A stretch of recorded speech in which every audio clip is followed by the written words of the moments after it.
Bonsoir, aujourd'hui j'ai une petite recette de cookies de Noël, j'espère que ça va vous plaire. Donc on va commencer par les ingrédients. Il nous faut 180 g de farine, 70 g de beurre, un œuf, une cuillère à café de cannelle, une cuillère à café d'épices de pain d'épices, une gousse égrenée de vanille, 90 g de sucre roux ou de sucre blanc, 100 g de fruits secs. Alors ici j'ai 30 g d'amandes, 30 g de noisettes, 20 g de noix et puis 20 g de pétales de rose cristallisés. Et puis il nous faut également 100 g de chocolat. Moi j'ai fait 60 g de chocolat noir parce que mes enfants n'aiment pas beaucoup ça et 40 g de chocolat blanc. Mais vous pouvez mettre que du chocolat blanc, que du chocolat noir ou que du chocolat au lait. Après c'est en fonction des goûts. Et 2 cuillères à café de levure chimique. On démarre. Donc on va mettre nos fruits secs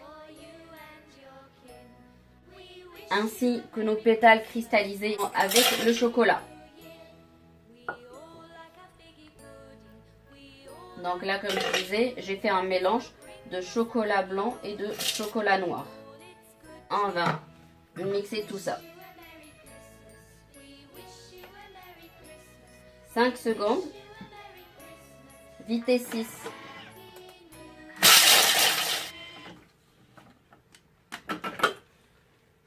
Voilà, on va verser tout ça. Donc voilà ce que ça nous donne. On met ça de côté. Et puis on met notre farine, nos 180 g de farine.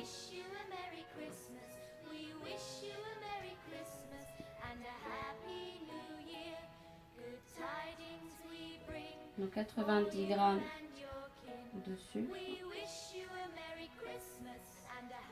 Vous pouvez aller jusqu'à 100 g de sucre. Moi j'ai diminué un petit peu, mais 70 g de beurre. Nos épices. J'ai oublié de vous dire qu'il y a aussi une pincée de fleur de sel.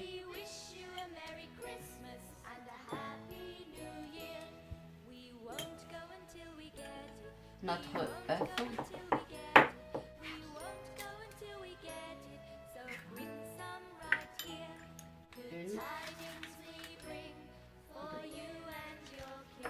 Environ la moitié du sachet. Et du coup, on va mélanger tout ça. 20 secondes. Vitesse 5.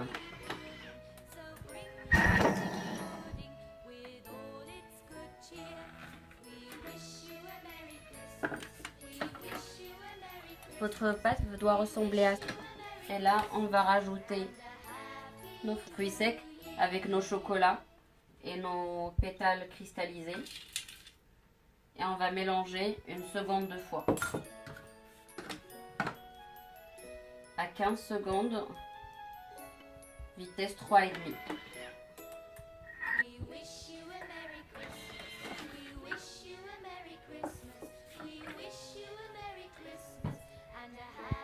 Voici ce que ça donne. Maintenant, je vais former des petites boules que je vais mettre sur ma plaque. Avec ces quantités-là, vous allez avoir 26 cookies. Donc là, je vais les enfourner. Je fais des boules et après, je les aplatis vraiment un tout petit peu. Je vous montre une. Donc, je fais comme ça. Et puis après, je l'aplatis un tout petit peu. Donc, je vais enfourner 10 à 12 minutes à 180 degrés. Il faut surveiller quand même pour que ça soit croquant de l'extérieur et bien moelleux de l'intérieur. Déjà, ça sent hyper bon à la maison avec la cannelle, les épices à pain d'épices. Et je vous assure, c'est vraiment bon. On se retrouve une fois sorti du four. Donc voilà ce que ça donne à la sortie du four. Donc si vous voulez les présenter tout de suite, vous les présentez dans un petit plat. Ou sinon, vous pouvez les garder 2-3 jours, même un peu plus. Les mettant dans une petite boîte hermétique comme celle-ci. Ou une boîte en métal, ce que vous avez chez vous. J'espère que vous la testerez. En tout cas, je vous remercie. Là, je vais ranger mes petits gâteaux. Voilà, donc ma recette est finie. Je vous mettrai tout en barre d'infos, toutes les mesures et tout ce qu'il vous faut. Je vous remercie infiniment d'être de plus en plus nombreux, d'être là, de me soutenir. Et puis voilà, je vous remercie du fond du cœur. Je vous souhaite un joyeux Noël et de belles fêtes pour cette année. Au revoir, à bientôt.